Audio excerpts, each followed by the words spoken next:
The right to a fair trial in Indiana. The right to a fair trial in Indiana is absolutely important, and I am so proud that my good friend and associate here at Marc Lopez Law Firm is co-counsel on a recent Indiana Supreme Court case where the court ordered a new trial, which is so rare for the Indiana Supreme Court to order a new trial. I'm absolutely blown away, and I am so proud of the Indiana Supreme Court and their holding on this because, as a trial lawyer, trial by jury is truly the most important thing, protecting the average person from government, tyranny, money, power, anything like that. So I have Jamison Allen with me, and I just want to take some of his time and talk about this Supreme Court case. So Jamison, welcome. Thank you. Jamison, you were co-counsel in the Court of Appeal stage and the Supreme Court stage. Am I correct? That's correct.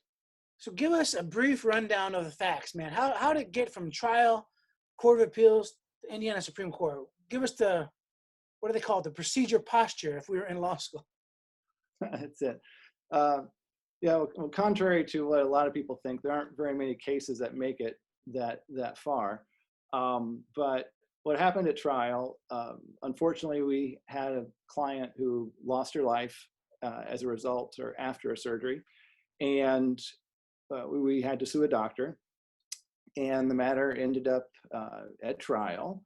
And during trial, we have what's called voir dire or jury selection, where you determine who's going to be on the jury. And at this time, attorneys get to ask questions to see who these people are, what their views are, and see if they're a good juror on the case. And there was a juror who expressed a lot of discomfort and refusal to consider money damages, which is the exact thing that the law says a plaintiff has a right to pursue and try to prove. When you say they have the right to pursue that, there's nothing else to pursue. Am I right? You can't bring someone back from the dead. You can't go back and get a bag full of diamonds. I mean, money is the only thing. Right. That's an excellent point. And there are some cases where, you can get a court order to stop a city from doing something to your house, that type of case. But in this type of case, you're right. There's only an issue of damages. So compensation is the only thing the law permits. So for that reason, we believed that this juror was not an appropriate juror for this case, appropriate for other cases, but not for this case, and that the court under the law should have removed this juror, what's called for cause, where the court makes a decision that as a matter of law, this juror should not sit on this jury. So I'm gonna press pause right there. So jury selection, you're picking a jury and you're trying to find a jury that is going to be not biased against your client, and then the opposing party is trying to pick a jury that's not biased against their client. So absolutely. Explain to the listening audience, what are the mechanisms available to aid you in finding an unbiased jury? Well, you get to ask all types of questions. And when you discover that a juror is biased, what you have to do is approach the bench and the discussion, a sidebar, where the attorneys and the judge quietly discuss the facts and the reason why you think this juror is unfair. And so the court then has the responsibility under this case that was decided a couple weeks ago to then remove that juror if we've established that that juror is in fact biased. If the court denies that, disagrees with the attorney and doesn't think it rises to the level of striking that juror for cause, then what attorneys have, both sides, have what are called peremptory challenges. And these challenges can basically be used at the discretion of the party to take off 3 jurors who, for whatever reason, you don't think will be fair to your client. Well, I said forever any reason. there are some limitations. You can't strike someone on the basis of their race or something like that. But absent that, you can use the strike to take someone off the jury. So in this situation, we were forced to use one of those peremptory strikes to remove this juror who we believe was inappropriate for this type of case, essentially reducing our strikes from 3 to 2 because we believe that that juror should not have been there to begin with. So hold on 1 second. Anybody listening to this, if you do primarily criminal law, you're going to be like, what are you talking about 3 strikes? Civil cases, you get 3 peremptories. I mean, it's crazy. Even for misdemeanor and low-level felonies, you get 5 peremptories. Level 5 or higher, you get 10. And then where there's death penalty or life without parole being sought, you actually get 20. So anybody listening to this, just, anybody that's done a criminal trial, I wish I had more strikes. Could you just imagine having just 3? I mean, that blows me away. And the idea that a judge would not kick someone off for cause when they're giving them reasons. I mean, I know being a judge is hard, so not criticizing, but that just seems, you only have 3. It seems like you'd err on the side of caution. Well, that's one of the arguments, obviously, in favor of interpreting the cause rules that way, is that if someone gets on the jury, it's going to taint the result, or there's certainly a risk that it's going to taint the result if they're not appropriate for that jury.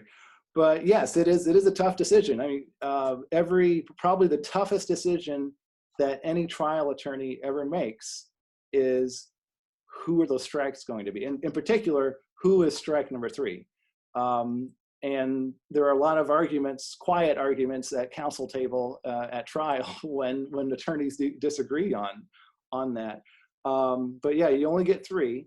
And in this situation, because the other side had 3 peremptories and we had to use 1 for a juror who should have been taken off the jury for cause, we argued to the Court of Appeals after trial that we should get a new trial for that reason, because we were essentially denied a strike that the law says we should get. And the other side had their strikes. They had 3, we only had 2. In baseball, both sides have 3 outs, both sides get 3 strikes. And so that was essentially the basis for the appeal. You're way smarter than me. So let's break it down for anybody else that's in my level here. You have 3 peremptory strikes and there's unlimited for cause. So this juror that's giving these bias type responses, you say to the judge, hey, I would like to strike him for cause. The judge says no. So you use one of the 3 peremptories to strike him. Correct. And then basically, where you should have had 3, you only had 2. So you're. Right. And there's a mechanism, I guess, to get there, and is that once the judge makes the decision, no, we're not taking that person off for cause, then you have to use all your peremptory in order to preserve your right for appeal. You have to use all your peremptories. If you don't want to use all 3, there's no rule that says you have to use. You can take the first 6 jurors in line. But if you don't use all your peremptories, then you're not going to have an appeal on that issue, because you could have used that peremptory to take care of the problem and you weren't going to use it otherwise, right? So that's one of the requirements. But before that, you have to make sure that the record, what's printed out, what the court reporter types up, what happens at trial, that is preserved properly, and that the juror's bias is sufficiently communicated in that record. And so there's an entire art form on how to do that, what's called box in the juror, where you confirm what those views are and how biased they are. And the reason why we do that is 1, for appeal, but also to prevent the other side from arguing that it's not been made clear. So once the juror is committed to those views, to those biases, and no one's able to do what's called rehabilitate the juror, where you go back in and clarify, well, you said X, Y, Z, but you don't really believe that in this situation, do you? And those are ways in which, if it looks like a juror, the other side's going to take off a juror for cause, and you don't think it should be, a trial attorney can ask those type of questions, basically show that the bias isn't as extreme as it first appeared. And if that's the case, then the trial judge can then say, well, there's not sufficient bias to justify cause to remove the juror. So we did both of those things, and I have to give credit to Rich Cook, who was lead counsel at trial, for doing an excellent job on that. And then once that occurred and we used all the peremptories, and there was a juror who ended up on the jury who we would have, taken off the jury, would have struck if we had all those peremptories, then you have a right to appeal. And that's what we argued to the Indiana Court of Appeals. And the Court of Appeals unanimously decided, yes, we should have a new trial, that it was a mistake, and that the only right thing to do for justice was to try the case again and start over with a new jury selection. After that, every party, after a Court of Appeals decision, has the right to ask the Indiana Supreme Court to take a look at it, and it's called grant transfer. And the Indiana Supreme Court can grant transfer and say, yes, we're going to take this case and decide because there's something we might think differently than the Court of Appeals. Or the court can say, no, we're denying it, and then the Court of Appeals decision stands. So the Indiana Supreme Court took it, and then this spring we had the oral arguments, which now, actually— Hold on a second. This case was orally argued to the Supreme Court on Zoom. Am I right about that? It was the very first time that the Indiana Supreme Court had remote oral arguments, and so it was history making, and it was just a reality of the pandemic. The work of justice doesn't stop, and to credit to the Indiana Supreme Court for working out the logistics to make that happen.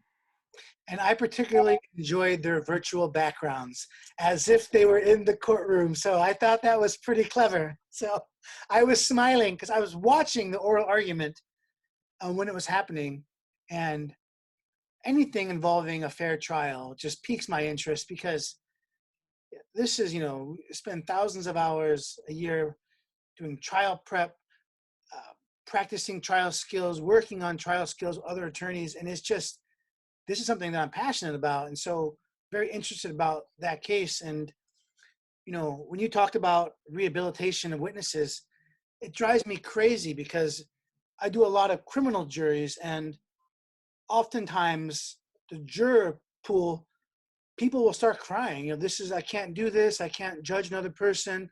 I can't do that. I believe in God above, only He can judge. And people are saying this, and they're crying, and I've had jurors bawling. I handed them tissues, and then, Judge, I would like to strike them for cause. And the prosecutor gets up. I know you feel that way, but if the judge tells you to be fair and impartial, will you listen to the judge? Yes, I will. For cause denied.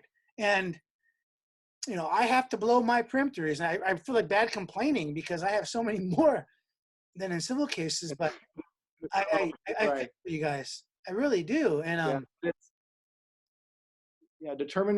selecting a jury is arguably the very most important part of a case, the part of the trial that is most likely to determine the result. And so it's something that we believe that this decision is good, not just for plaintiffs. It's good for everyone, because the same rules will apply if someone has what are seen as anti-defendant biases.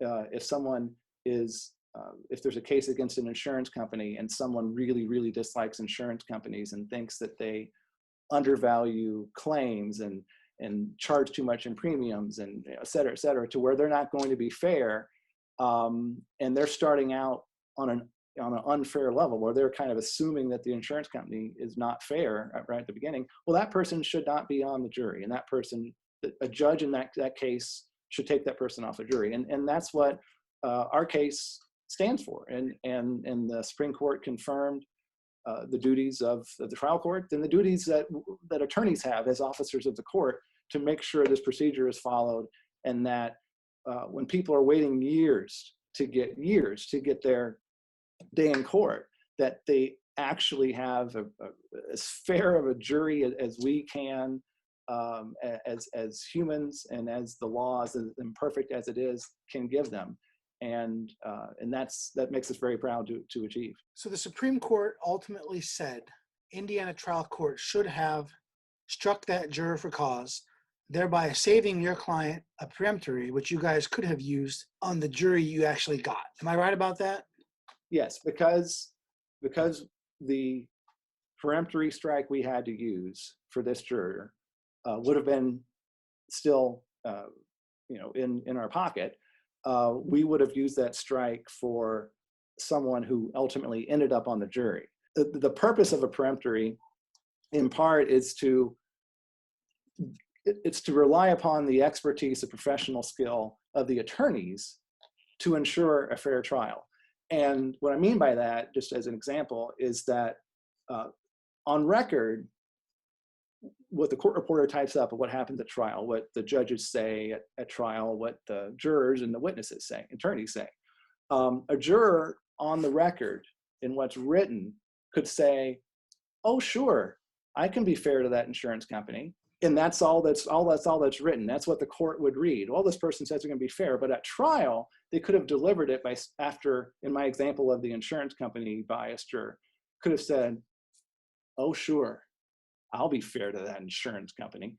And it's a much different feel, right? So if I'm the insurance company attorney, I'm thinking, okay, I'm taking that person off because, I can't get a strike for cause unless they say something more, if that's all that I have. But there are little cues like that you see at trial that you realize, oh, this person is not going to be fair. This is not going to create a fair result. So I need to remove this person from the jury. And the for cause rules won't take that person off unless they answer other questions in the right way. So at any rate, but that's why they're so important, is that it's not just attorneys or parties wanting to win, that plaintiffs really want to have compensation, or defendants really don't want to pay compensation. It's that the entire structure, the mechanisms are designed to ensure that we're doing all we can to get a fair dispensation of justice. And that's what the decision furthers. And in a particular, the court had some concern. The decision, if you read it, you'll see that the Supreme Court thought that the trial court based the decision on an assumption that the juror was lying, which makes this case even more interesting from a legal perspective, is what to do with a juror who's unwilling or perhaps lying. So this isn't like, oh, pro plaintiff. This is not pro defense. This is pro fair trial. Am I right? Absolutely. Yeah, that's what we were arguing. In fact, some of the cases that we used in support and examples were cases in the past where a juror had an anti-doctor bias. Yeah, we just want because yes, there are people who have bad experience with the doctors, and those people probably should not be on a case where there's an allegation of medical malpractice. And so we just want people to get a fair trial. And there's so much that is invested in getting to trial, that to have anything less than confidence that the parties got a fair trial is just not acceptable. I am just so impressed with you and Rich Cook.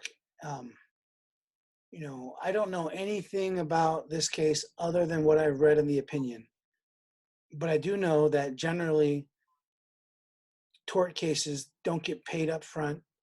I know that tort cases don't get paid if you lose the trial level. I know that tort cases don't get paid if you win an appeal normally.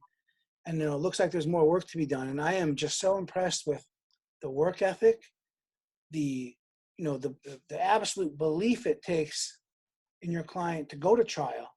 And then, when the trial doesn't go the way, to be like, no, we are right. we got to take this up to the next level. That just shows such an impressive, it's hard to verbalize how I feel because it's just so impressive. And I've done lots of trials and I've lost trials and I know how the work goes into this. And so congratulations, man. I'm serious about that. Thank you very much. And want to, again, express thanks to and congratulations to Rich Cook, who was, as you mentioned, fearless in going to trial, believed in the client, and should be congratulated heartily for this achievement. And yes, as you did mention, there is a lot more work to do, but this decision helps all parties. It helps plaintiffs, defendants, everyone who is looking for a fair juror, a fair jury, and